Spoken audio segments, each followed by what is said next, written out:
Charlar con el abogado de Lázaro Báez, que está en línea con nosotros. Él es Juan Villanueva. ¿Qué tal, doctor? Buenas tardes. Mariano Martín y el equipo de Palo y Zanahoria, los saludamos. ¿Cómo va? ¿Qué tal? Buenas tardes a todos. No sé si me escuchan bien, estoy un poco enfermo, pero bueno, estoy acá a disposición. Escuchamos muy bien, por suerte, doctor. Bueno, un poco, la verdad que queríamos retomar los ecos de aquella resolución de la Corte Suprema que fue tan conocida en lo que atañe a Cristina Fernández de Kirchner, pero queríamos poner el foco hoy, circunstancialmente, sobre la situación puntual de Lázaro Báez, que hoy, a diferencia de Cristina Fernández de Kirchner, entendemos que está cumpliendo prisión efectiva. Y hace unos días veíamos un hilo suyo en la cuenta, en la red social Twitter, que buscaba desmontar una serie de creencias y de lugares comunes, aparentemente, que estaban instalados en los medios de comunicación respecto de su defendido. Nos gustaría quizás arrancar por ahí. Bueno, ¿cuál es hoy la situación de Lázaro Báez y qué se puede decir respecto de todas estas consideraciones que se han hecho durante todo el proceso respecto del empresario? Bueno, la situación de Lázaro es bastante particular. Lázaro está detenido desde el 5 de abril del año 2016, de manera ininterrumpida. Van a ser ya casi 10 años que está privado de la libertad. Primero estuvo detenido en el penal de Seiza y después, al 4 años y tanto después de eso, que es cuando yo asumí su defensa, empezó a cumplir la detención en arresto domiciliario. La situación actual es bastante extraordinaria y particular porque la verdad que sin ningún tipo de justificación, hace 2 semanas se decidió de parte del Tribunal Oral Federal número 4, no el 2 de vialidad, sino el 4, que es el que juzgó otra causa, la ruta del dinero, se decidió empeorar la forma en la cual estaba cumpliendo él la detención y se lo envió a un penal en Río Gallegos. Al día de hoy la situación es esa, está con bastantes problemas de salud que fueron los que justamente en su momento el propio tribunal, la Fiscalía y la Cámara Federal de Casación consideraron, decir, bueno, esta persona no puede estar en un penal, tiene que estar en un domicilio. Bueno, evidentemente entre gallos y medianoches cambió esta posición, incluso sin impulso de la Fiscalía, lo cual es bastante irregular, y se decidió enviarlo a un penal. Esa es la situación particular de él en el día de hoy. Ahora, Villanueva, durante todo este proceso y también con el impacto mediático que ha tenido la causa de vialidad y otros expedientes como el de la ruta del dinero, siempre se buscó establecer o se señaló una aparente relación de conveniencias mutuas entre la pareja que constituyeron Cristina Fernández de Kirchner y Néstor Kirchner y su defendido, asumiendo que era una suerte de empleado raso que rápidamente había escalado posiciones, que había comprado o en realidad fundado una empresa de construcción de obra pública apenas asumido Néstor Kirchner. ¿Cuánto hay de cierto de ese panorama inicial?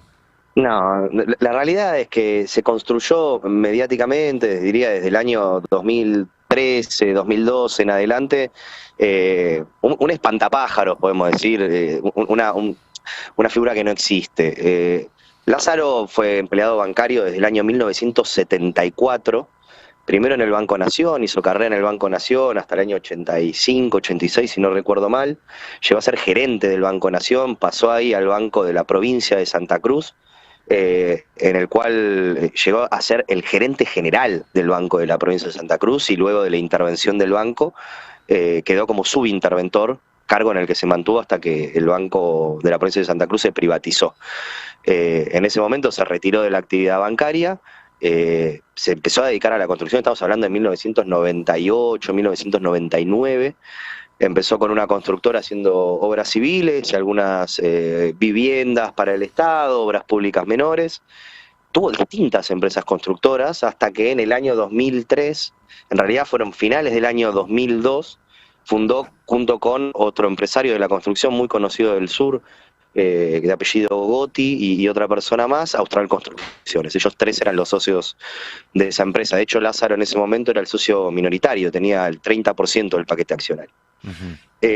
Así que ese cuento de que la empresa se construyó, se inventó a días de que asuma la presidencia de Néstor Kirchner, es un relato mediático que de hecho es algo que probamos en el expediente justamente con en las actas, los estatutos de la compañía, los estatutos de las compañías anteriores, las obras que había realizado antes.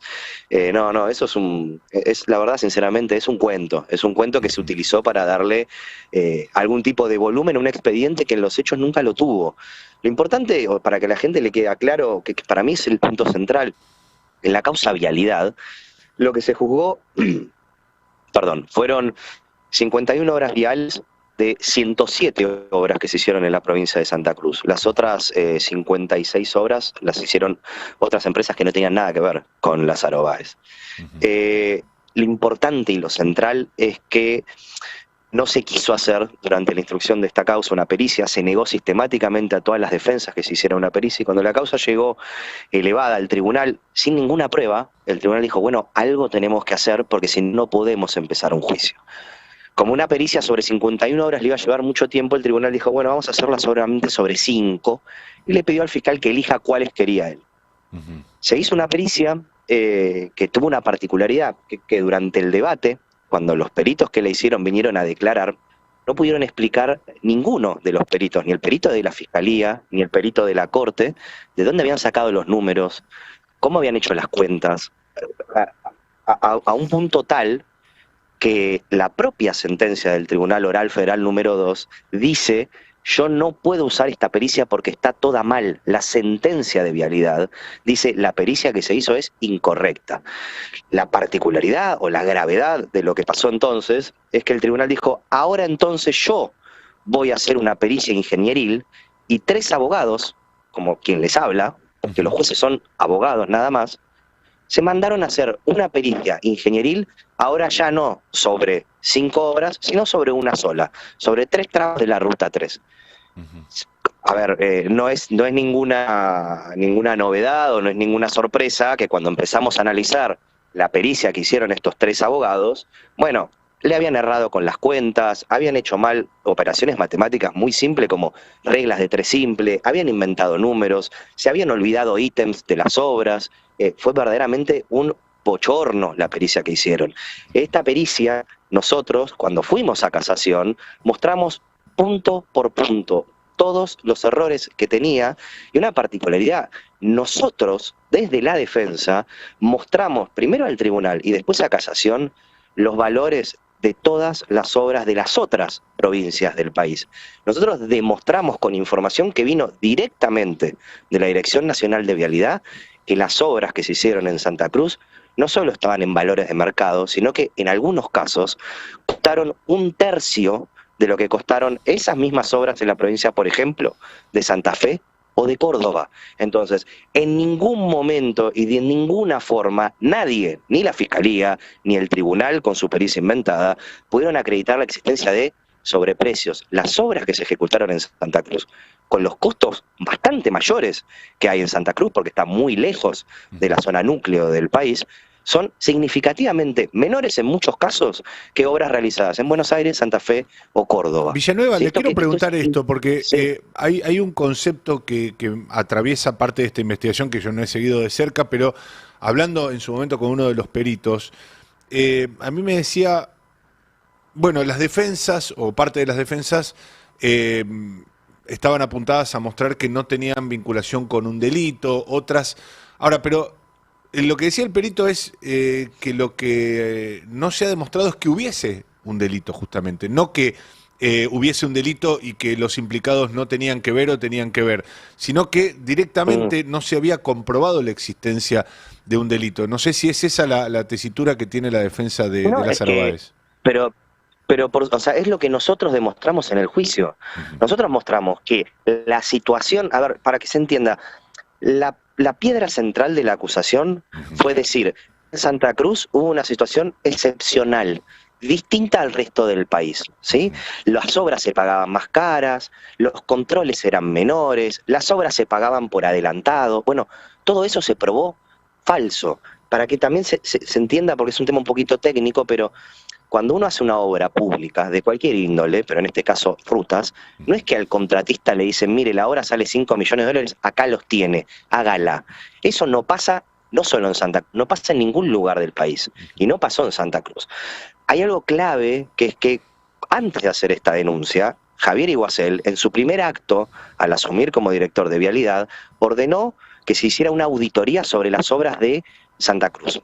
Esa auditoría, sobre estas mismas 51 obras de vialidad, hecha por la gente de Vialidad de Iguacel, terminó que no había absolutamente ninguna obra que se hubiese pagado que no se haya ejecutado. No había ni un metro de hormigón que se hubiese pagado sin que antes se ejecutase, porque la forma de pago de las obras públicas es distinta. Uno lo que hace es ejecuta primero, viene el Estado, mide cuándo ejecutó y solamente le paga lo que ejecutó de la obra. ¿Sí? Es decir, lo que ustedes entienden es que no se comprobó la existencia de un delito en la causa vialidad. No, para nada, no hay ningún delito acreditado. O sea, no hay, ni siquiera hay nada que se haya pagado que no se haya hecho. No hay nada que se haya pagado a más de lo que se tendría que haber pagado, según valores de mercado, y tampoco hay ningún acto emanado desde el Estado que sea irregular o distinto a cómo se hace en otras provincias y a cómo se sigue haciendo en el día de hoy.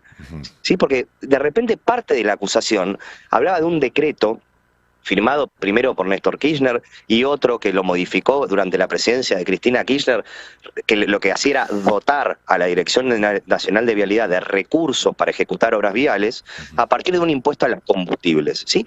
Ese decreto sigue vigente hasta el día de hoy. Se siguieron ejecutando obras usando ese decreto durante el gobierno de Macri, durante el gobierno de Alberto y durante el gobierno de Milei al día de hoy. ¿Sí? Ese decreto sigue vigente.